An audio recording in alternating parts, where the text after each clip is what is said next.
petit update sur la piscine la plus interminable de tout TikTok. Update seulement pour ceux que ça saoule pas, parce que ça fait déjà 2 semaines aujourd'hui et je peux comprendre que ça commence à vous saouler. Sur la dernière vidéo, vous avez vu qu'on a réussi à faire la structure de l'escalier. On avait même commencé à mettre des petits renforts sur les côtés. Aujourd'hui, on s'attaque sur le côté gauche. Comme d'habitude, assez classique, on mesure, on coupe, on mesure, on coupe. La petite difficulté qu'on a eu pour ce côté, c'est qu'en fait, on se rend pas compte, mais la piscine, elle est très longue, elle fait 5 mètres 8, je crois. Donc en fait, on n'a pas réussi à trouver de tasseau de 5 mètres. Donc on a dû assembler 2 tasseaux ensemble. On a eu pour idée de fixer les 2 grands tasseaux à un petit tasseau et comme ça, ce serait bien aligné. Je pense que personne n'est étonné si je vous dis que ça n'a pas fonctionné. On a fini par réussir et donc on a fait un grand cadre qui fait vraiment l'ensemble du côté. Au début, on a eu un petit peu peur parce qu'il était très fragile, mais par contre, il est bien droit. Nous voilà le lendemain, donc ça, c'était ce matin, avec un cadre bien fragile qui peut tomber juste avec un petit coup de pied. Étant donné que les chevrons, c'est déjà bien assez cher comme ça, pour faire des renforts et solidifier le cadre de la structure, on va utiliser les premiers bois qu'on avait récupérés. Alors c'est vrai qu'ils ont pris un petit peu l'humidité, donc pour faire le cadre pur et dur de la structure, pas ouf. Mais par contre, pour des renforts, je pense que ça peut largement faire le taf. On vient de prendre une petite pause, j'ai une flemme atroce de continuer. On s'est lancé un objectif. On n'a pas le choix. Terminer tous les renforts. On devrait faire des podcasts pour le mindset.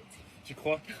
Après la petite pause, on était hyper efficace. Du coup, on a rajouté les renforts qu'on voulait. En plus de ça, on a rajouté des chevrons à l'horizontale avec un pied. On passe enfin à l'étape d'après. Donc, on a fait de la récup de palettes et en fait, l'idée, c'est maintenant d'habiller le bardage avec des palettes. Donc là, c'est vrai qu'il faut avoir la vision, ça fait pas terrible. Vous inquiétez pas, on va tout poncer, on va tout vernir. En sachant que le vernis, il a une couleur, donc ça va faire super joli. On commence à se rapprocher de la fin et franchement, ça fait super plaisir. Ça commence à bien prendre forme. Il y a encore pas mal d'étapes qu'on va vous montrer, mais franchement, on est super contents.